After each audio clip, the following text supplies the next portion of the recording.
मुकदमा, जेल, जब्बर जो भी हो जाए उसकी कभी हमने परवाह नहीं।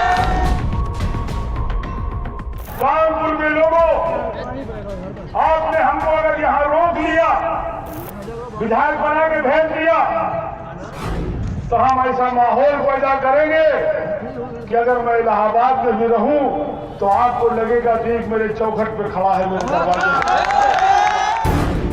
संगम नगरी प्रयागराज का नाम तब इलाहाबाद हुआ करता था। संगम के तट का पानी शीशे की तरह तब साफ होता था। इलाहाबाद यूनिवर्सिटी का नाम और उसके छात्र नेताओं की हुंकार पूरे यूपी में गूंजती थी। 80 के दशक में इलाहाबाद बदल रहा था, या फिर यूं कहें कि नया रंग, रूप, आकार और सियासी आवरण अख्तियार कर रहा था। नए कॉलेजेस बन रहे थे, नए नए उद्योग स्थापित हो रहे थे, बड़े बड़े सरकारी ठेके बंट रहे थे। इलाहाबाद के छात्र नेता और शहर के दबंग लोगों में दौलतमंद बनने की चाहत बुलंद हो रही थी। इसी दौर में चकिया मोहल्ले में रहने वाले एक तांगे वाले का सुर्खियों में नाम आने लगा। फिरोज तांगे वाले का बेटा अतीक अहमद, प्रयागराज का बाहुबली अतीक अहमद। याद रखना, हम सीने पे गोली खाएंगे।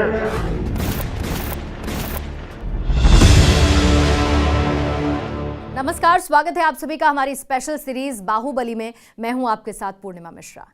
1979 में फिरोज तांगेवाले का बेटा और चकिया मोहल्ले का वो लड़का अतीक हाई स्कूल में फेल हो गया। पिता इलाहाबाद रेलवे स्टेशन पर तांगा चलाते थे, लेकिन बेटे के सिर पर जल्दी अमीर बनने का जुनून सवार था। 17 साल की उम्र में उस पर हत्या का आरोप लगा। इसके बाद उसके गुनाहों का धंधा रंग दिखाने लगा। वो चकिया और आसपास के इलाकों में रंगदारी वसूलने लगा। लेकिन उस दौर में एक ऐसा शख्स भी था जिसे अतीक अहमद की दबंगई अखरने लगी। पुराने इलाहाबाद में उस वक्त चांद बाबा के नाम का खौफ हुआ करता था। लोग ये बताते हैं कि पुलिस भी उस दबंग के इलाके में जाने से डरती थी। अगर कोई पुलिस वाला गलती से चला भी गया तो चांद बाबा के गुंडे उसे वहां से पीट कर भेजते थे। चांद बाबा के छोटे से गैंग के सामने चकिया के 20 साल का लड़का अतीक खुद को उससे बड़ा गुंडा साबित करने के लिए पूरी ताकत लगाने लगा। उम्र और बदमाशी की दुनिया में अतीक चांद बाबा से काफी छोटा था, लेकिन पुलिस और उस दौर के कुछ नेता उसे शह दे रहे थे। वो चांद बाबा के खौफ को खत्म करने के लिए लोहे को लोहे से काटने की कोशिश कर रहे थे। स्थानीय पुलिस, नेता और बदमाशों किसी कॉकटेल के दम पर अतीक अहमद गुनाहों का हमसाया बनता चला गया।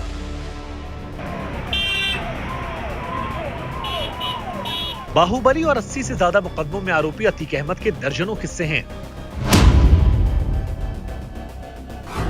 उसके करीबी रह चुके लोग अक्सर ये चर्चा करते थे कि एक दौर था जब उसकी बड़ी बड़ी आंखों में आंखें डालकर कोई देखने की शायद ही हिम्मत करता हो। 5 फीट 6 इंच कद वाले बाहुबली अतीक से जुड़ा सबसे बड़ा किस्सा पुलिस और राजनीति में हमेशा चर्चा में रहता है।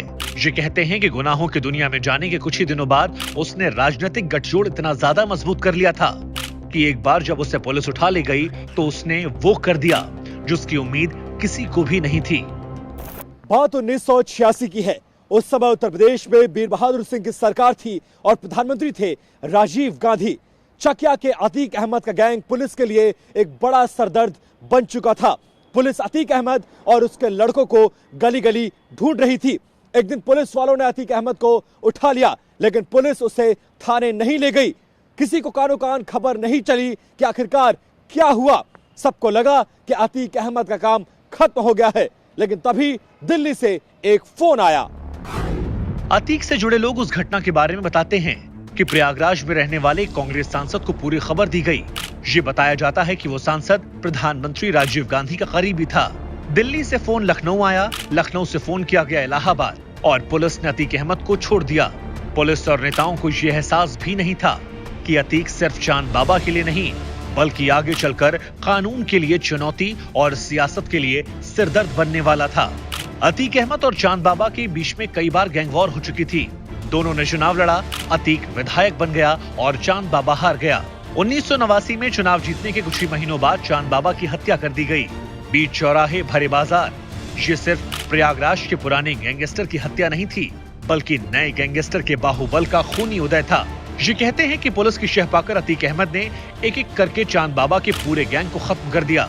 उसकी हत्या के बाद अतीक का खौफ इस कदर फैला कि लोग इलाहाबाद पश्चिम सीट से विधायक का टिकट लेने की हिम्मत नहीं कर पाते थे। इसी वजह से 1991 और 1993 में वो लगातार निर्दलीय चुनाव जीता। इसी बीच समाजवादी पार्टी से उसकी नजदीकियां बढ़ गईं। 1996 में समाजवादी पार्टी ने उसे टिकट दिया और वो चौथी बार विधायक बना। 1999 में उसने अपना दल का हाथ थाम लिया। 2004 में बाहुबली अतीक ने यूपी को हिला देने वाली घटना को अंजाम दिया। 2004 में उसने एक बार फिर समाजवादी पार्टी का दामन थामा और फूलपुर से सांसद का चुनाव जीत गया। उसके सांसद बनने के बाद इलाहाबाद पश्चिम सीट खाली हुई तो उसने अपने भाई खालिद अजीम उर्फ अशरफ को चुनाव मैदान में उतारा, लेकिन वो 4000 वोटों से बीएसपी के राजू पाल से हार गया। राजू पाल जो कभी बाहुबली अतीक अहमद का दाहिना हाथ हुआ करता था। उस समय राजू पर 25 मुकदमे दर्ज थे। राजू पाल के हाथों अपने भाई की हार अतीक को बर्दाश्त नहीं हुई। अक्टूबर 2004 में राजू पाल विधायक बन गया, लेकिन अतीक उसकी जान का सबसे बड़ा दुश्मन बन गया, क्योंकि उसने उसके बाहुबल को सबसे बड़ी चुनौती दी थी। नवंबर 2004 यानी विधायक बनने के 1 महीने बाद प्रयागराज में राजू पाल के दफ्तर के पास बमबाजी और फायरिंग हुई, लेकिन वो बच गया। इसके बाद सिर्फ 2 महीने बीते। अतीक अहमद के गैंग ने सरेआम बीएसपी के विधायक राजू पाल के साथ वो किया, जिसे सुनकर आज भी लोग कांप उठते हैं। 25 जनवरी 2005 को राजू पाल के काफिले पर हमला हुआ। बीएसपी विधायक राजू पाल को कई गोलियां लगीं। राजू पाल के समर्थक उसे टेम्पो में लेकर अस्पताल ले जाने लगे। अतीक गैंग के शूटर्स को ये लगा कि राजू शायद अभी जिंदा है। अतीक के शूटर्स ने टेम्पो को घेरकर फायरिंग शुरू कर दी। अतीक के शूटर्स ने करीब 5 किलोमीटर तक टेम्पो का पीछा किया। रास्ते भर राजू और उसके साथियों पर गोलियां बरसाईं। जब विधायक राजू अस्पताल पहुंचा तो उसे 19 गोलियां लग चुकी थीं। डॉक्टरों ने बीएसपी विधायक राजू पाल को मरा हुआ घोषित किया। उसकी पत्नी पूजा ने अतीक, उसके भाई अशरफ और फरहान पर एफआईआर करवाई। 9 दिन पहले ही राजू पाल की शादी हुई थी। बसपा समर्थकों ने पूरे शहर में तोड़फोड़ शुरू कर दी। बहुत हंगामा हुआ। राजू की हत्या के बाद 2005 में इलाहाबाद पश्चिम सीट पर उपचुनाव हुआ। बीएसपी ने राजू पाल की पत्नी पूजा को टिकट दिया। समाजवादी पार्टी ने दोबारा से अतीक के भाई अशरफ को उतारा। पूजा पाल के हाथों की अभी मेहंदी भी नहीं उतरी थी और वो विधवा हो गई। चुनावी रैलियों के मंच से वो अपना हाथ दिखाकर रोने लगती, लेकिन उन्हें जनता का समर्थन नहीं मिला, क्योंकि अतीक का खौफ इतना ज्यादा था, जिसकी वजह से उसका भाई अशरफ चुनाव जीत गया। हालांकि ये भी सच है कि राजू की हत्या के बाद अतीक ने भले ही भाई अशरफ को चुनाव जिता दिया, लेकिन इस हत्याकांड ने अतीक के राजनीतिक करियर को खत्म कर दिया। ऐसे घटनाओं से मैं कभी गुजरी नहीं थी, मैंने देखा नहीं था। और महज हत्या के पहले 9 दिन पहले मेरी शादी हुई थी और आप खुद उससे अनुमान लगा सकते हैं कि जो इंसान शहर पश्चिमी का विधायक हो और लाखों लोगों की प्रतिनिधित्व कर रहा हो और उसकी हत्या दिन दहाड़े गोलियां कई घंटों चला करके उसकी हत्या दिन दहाड़े कर दी गई हो और उसके बाद भी पब्लिक के कहने पर भी, उसकी माँ के कहने पर, उसकी पत्नी के कहने पर भी आखिरी टाइम पर भी उसका चेहरा देखने को नहीं मिला, तो आप इसी मंजर से आप पता लगा सकते हो कि अतीक अहमद कैसा टेलर था और कैसा टेलर बांधना चाहता था कि एक विधायक की हत्या कर दे और हत्या के बाद उसकी लाश को नहीं सौंपी जा रही, मात्र इसलिए कि एक विधायक की लाश नहीं सौंपेंगे तो इसके बाद कोई भी दूसरा राजू पाल या पूजा पाल नहीं आगे आ पाएगी और हमारा विरोध नहीं कर पाएगी। क्योंकि 2007 के विधानसभा चुनाव में बीएसपी ने एक बार फिर पूजा पाल को उम्मीदवार बनाया और सामने एक बार फिर था समाजवादी पार्टी का प्रत्याशी अतीक अहमद का भाई अशरफ। इस बार पूजा अशरफ पर भारी पड़ी। उन्होंने अशरफ को करीब 10,000 वोटों से हराया। 2007 में मायावती सरकार आई तो अतीक अहमद और उसके भाई के बुरे दिन आ गए। समाजवादी पार्टी ने अतीक अहमद को पार्टी से बाहर कर दिया, लेकिन मायावती सरकार ने अतीक को सबक सिखाना शुरू कर दिया। उसे मोस्ट वांटेड घोषित करते हुए उसके पूरे गैंग का पूरा चार्ट तैयार किया गया। पुलिस रिकॉर्ड में गैंग का नाम दर्ज होते ही 120 लोगों की लिस्ट बनाई गई। अतीक पर 20,000 रुपए का इनाम घोषित किया गया। उसकी करोड़ों की संपत्ति को सीज कर दिया गया, उसकी बिल्डिंगों को घिरा दिया गया। एक सांसद जो इनामी बदमाश था, उसे फरार घोषित करके पूरे देश में अलर्ट जारी कर दिया गया। एक दिन दिल्ली पुलिस ने कहा कि हमने अतीक को गिरफ्तार कर लिया है। दिल्ली के पीतमपुरा में एक अपार्टमेंट में दिल्ली पुलिस ने उसे गिरफ्तार किया और फिर यूपी पुलिस को सौंप दिया। उसके बाद अतीक का ठिकाना कभी इस जेल तो फिर कभी उस जेल। साल 2012 में बाहुबली अतीक अहमद को राजू पाल की पत्नी पूजा पाल से बड़ा झटका मिला। अतीक अहमद ने विधानसभा चुनाव लड़ने के लिए अपना दल से पर्चा भरा और इलाहाबाद हाईकोर्ट में बेल की अर्जी दी। इलाहाबाद हाईकोर्ट के 10 जजों ने अतीक अहमद के केस की सुनवाई करने से खुद को अलग कर लिया। अतीक अहमद के केस की सुनवाई करने के लिए 11वें जज राजी हुए और अतीक अहमद को जमानत मिल गई। अतीक अहमद के सामने अपने बाहुबल को बचाने का यह अंतिम मौका था। पूजा पाल के सामने अतीक अहमद विधानसभा चुनाव तो लड़ा, लेकिन उसको शिकस्त का सामना करना पड़ा। राज्य में समाजवादी पार्टी की सरकार बनी और अतीक अहमद एक बार फिर से अपनी सियासी हनक बनाने में जुट गया। बाहुबली अतीक अहमद के खिलाफ 83 से ज्यादा मुकदमे दर्ज किए गए। अतीक और उसके भाई अशरफ पर 150 से ज्यादा केस हैं। अतीक अहमद के गैंग में 120 से ज्यादा शूटर हैं। इलाहाबाद के कसारी, मसारी, बेलीगांव, चकिया और मारियाडी, धूमनगंज में अतीक के लोग गैंगवार से शहर को दहलाते रहे हैं। 1986 से 2007 तक 12 से ज्यादा गैंगस्टर एक्ट के तहत केस दर्ज हैं। अतीक अहमद और उसके गैंग के खिलाफ कुल 96 मामले लंबित हैं। अतीक के भाई अशरफ के घर 5 बार कुर्की हो चुकी है। पुलिस घर के खिड़की दरवाजे तक उखाड़ कर ले जा चुकी है। अतीक भले ही नेता बन गया था, लेकिन माफिया वाली छवि से वो कभी बाहर नहीं आया। अतीक ने अपराधों और खौफ के दम पर सियासी बाहुबल को हासिल कर लिया, लेकिन राजनीति में आने के बाद उसका आपराधिक साम्राज्य और बढ़ता चला गया। यही वजह है कि उसके ऊपर ज्यादातर मुकदमे विधायक और सांसद रहते हुए दर्ज हुए। लोग कहते हैं कि अपने विरोधियों से बदला लेने के लिए वो कुख्यात है। 1989 में चांद बाबा की हत्या, 2002 में नस्न की हत्या, 2004 में मुरली मनोहर जोशी के करीबी नेता अशरफ की हत्या, 2005 में राजू पाल की हत्या। अतीक और उसकी गैंग ने 2017 से पहले तक हमेशा कानून व्यवस्था को चुनौती दी, लेकिन गुनाहों का ये सिलसिला पुलिस की नजरों में खटकने लगा। इसी दौर में अतीक एक बड़ी गलती कर बैठा।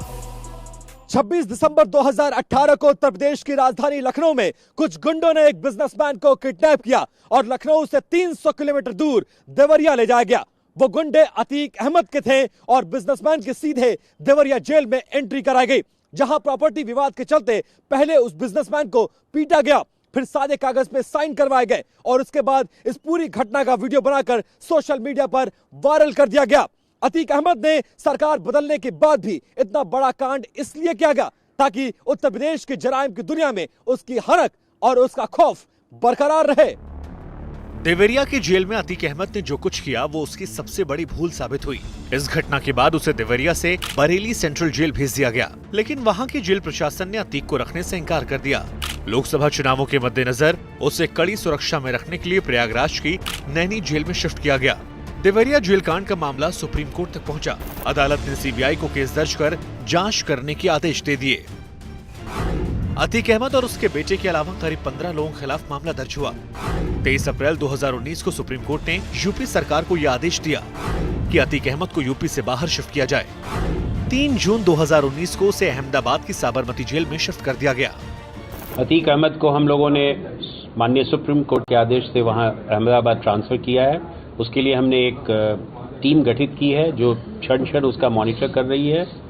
प्रयागराज से बनारस जाना, बनारस से वायुयान से अहमदाबाद जाना, वहाँ के अधिकारियों से कोऑर्डिनेट करना, everything has been done by ADG rank officer और हम लोग उसकी पूरी कर रहे हैं। Everything is being monitored. UP की योगी आदित्यनाथ सरकार ने अतीक अहमद के खौफ को बुलडोजर से धराशायी करने के लिए चौतरफा अभियान चलाया। अतीक और उसके परिवार समेत गैंग के लोगों की अवैध संपत्तियों पर बुलडोजर चला। उसके करीब 70 करोड़ रुपए की संपत्ति कुर्क कर ली गई। प्रयागराज में अतीक के दौर के लोग बताते हैं कि उस वक्त शहर में जिस सांसद ने अतीक को शरण दी थी, उन्हें महंगी गाड़ियों का शौक था। इस शौक को अतीक अहमद ने बहुत करीब से देखा और फिर उसे भी विदेशी गाड़ियों का चस्का लग गया। कुछ ही दिन में उसने भी विदेशी गाड़ी खरीद ली। अब उसका नाम उस सांसद के नाम से बड़ा होने लगा। गाड़ियों के बाद नंबर आया हथियारों का। चकिया के रहने वाले लोग बताते हैं कि अतीक को दो चीजों का जुनून था, हथियार और विदेशी गाड़ियां। दर्जनों विदेशी लग्जरी गाड़ियां उसने अपने काफिले में शामिल की। समाजवादी पार्टी जिसके दरवाजे बाहुबली अतीक के लिए खुले रहते थे, 2016 में उसे वहां से बहुत बड़ा सदमा लगा। 2016 में मुलायम सिंह यादव के परिवार में राजनीतिक विरासत की खींचतान चल रही थी। मुलायम, अखिलेश और शिवपाल में सियासी वर्चस्व की घरेलू जंग के बीच समाजवादी पार्टी ने उम्मीदवारों की लिस्ट जारी की। मुलायम सिंह ये चाहते थे कि अतीक अहमद को टिकट मिले। उनकी मर्जी पर अतीक को कानपुर कैंट से विधायक का उम्मीदवार बनाया भी गया। लेकिन इसी बीच 14 दिसंबर 2016 का एक वीडियो वायरल हुआ। इस वीडियो में अतीक अहमद और उसके 60 से ज्यादा समर्थकों पर इलाहाबाद के कॉलेज में जाकर मार पिटाई और धमकाने का वीडियो सुर्खियों में आ गया। इतना काफी नहीं था कि 22 दिसंबर को अतीक अहमद 500 गाड़ियों के काफिले के साथ बाहुबल दिखाने के लिए कानपुर पहुंचा। हमर पर सवार अतीक के काफिले की वजह से कानपुर की सड़कें जाम हो गईं। अखिलेश यादव से सवाल पूछे गए तो उन्होंने साफ कर दिया कि पार्टी में अतीक जैसे लोगों के लिए कोई जगह नहीं है। हालांकि 2017 के चुनाव से ठीक पहले उसने अखिलेश यादव को चुनौती दिए हुए कहा था कि कई बार निर्दलीय जीता हूं, टिकट कटता है तो कट जाए, अपना टिकट खुद बना लूंगा। फरवरी 2017 में उसे कोर्ट के आदेश पर गिरफ्तार कर लिया गया। हाईकोर्ट ने सारे मामलों में उसकी जमानत को रद्द कर दिया। जेल भी जाना पड़ा। मुरादाबाद से निर्दलीय पर्चा भरने वाला अतीक चुनाव भी हार गया। 2005 में विधायक राजू पाल हत्याकांड को अतीक और उसके गैंग का सबसे दुर्दांत गुनाह माना जाता है। लेकिन उसके बाद से अतीक अहमद के बाहुबल और खौफ का साम्राज्य जेल की सलाखों के पीछे कैद होकर सिमटता चला गया।